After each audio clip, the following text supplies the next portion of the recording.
ఓ పెద్ద గ్రహశకలం భూమి వైపు దూసుకొస్తోందని, అది క్రికెట్ స్టేడియం కంటే పెద్దగా ఉంటుందని ISRO chief doctor yes Somnath వెల్లడించారు. దీనిని నిరంతరం పర్యవేక్షిస్తున్నామని తెలిపారు.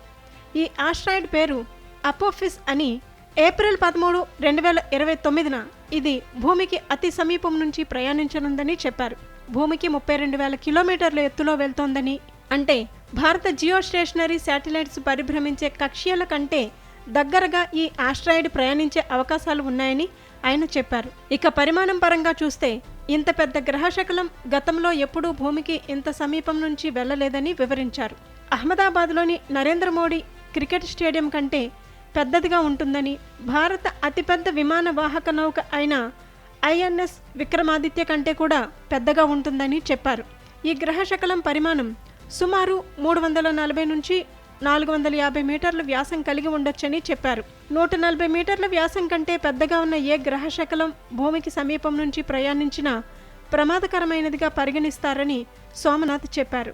ఒక భారీ ఆస్ట్రాయిడ్ భూమి వైపు దూసుకురావడం మానవాళి మనుగడకే ముప్పు అని, అయితే ఆ ముప్పును ఎదుర్కొనే విషయంలో ఇస్రో క్రియాశీలకంగా ఉందని ఆయన చెప్పారు.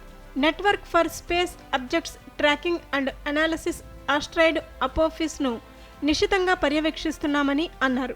భవిష్యత్తులో భూమికి పొంచి ఉండే ముప్పులను నివారించేందుకు భారత్ సిద్ధమని, ఈ మేరకు అన్ని దేశాలకు తమ సహకారం అందిస్తామని సోమనాథ్ చెప్పారు.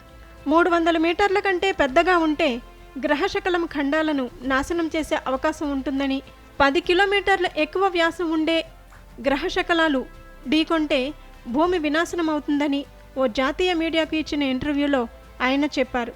అపోఫిస్ను తొలిసారి 2004లో గుర్తించారు.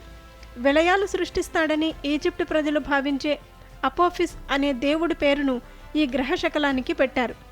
ఈ గ్రహశకలం ముప్పు నుంచి తప్పించేందుకు అమెరికా అంతరిక్ష పరిశోధనా సంస్థ నాసా కూడా కృషి చేస్తోంది.